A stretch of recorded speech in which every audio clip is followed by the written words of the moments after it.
नमस्कार, मी पूजा खेतले किचनमध्ये आपल्या सर्वांचं स्वागत करते।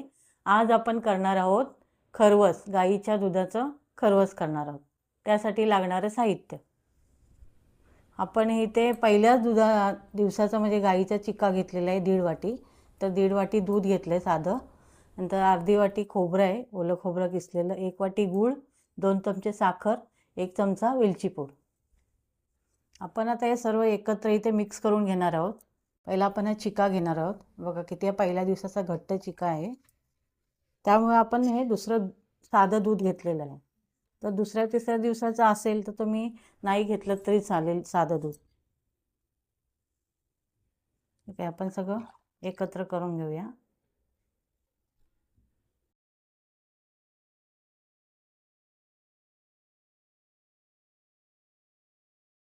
गूळ टाकून घेणार आहोत।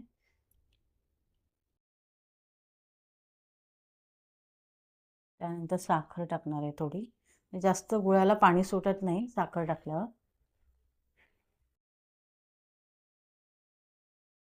त्यानंतर हे खोबरं आहे, वेलची पावडर आपण नंतर टाकूया। हे सर्व चांगलं असं मिक्स करून घ्या। गूळ पूर्ण विरघळला पाहिजे याच्यामध्ये। आपण आता हे दुधामध्ये गूळ, साखर आणि खोबरं मिक्स करून घेतलेलं आहे। याच्यामध्ये आपण हे वेलची पावडर टाकणार आहोत, ती आपण मिक्स करून घेऊया। आणि आपण हे आता कुकरला याच्या 3 शिट्या काढून घेणार आहोत। आपण हे आता गॅस चालू केलेले आहे।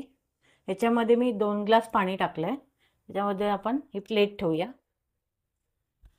त्याच्यानंतर मिक्स केलेलं आहे बॅटर आपण इथे ठेवूया।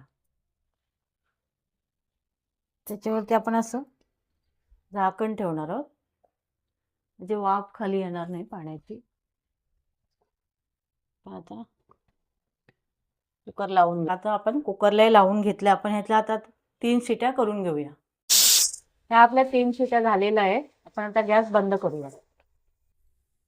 हे बघा आपलं असं तयार झालेलं आहे खरवस। हे बघा अजिबात थोडं साखर टाकायची म्हणजे गुळाला पाणी सुटत नाही, छान असं तयार झालेलं आहे। हे आपलं तयार झालेलं आहे खरवस। तुम्ही माझी रेसिपी नक्की करून बघा। तुम्हाला जर स्टीमरमध्ये करायची असेल ही रेसिपी तर तुम्ही 20 मिनिटं वाफवून ते पण करू शकता, कुकरमध्ये सुद्धा करू शकता।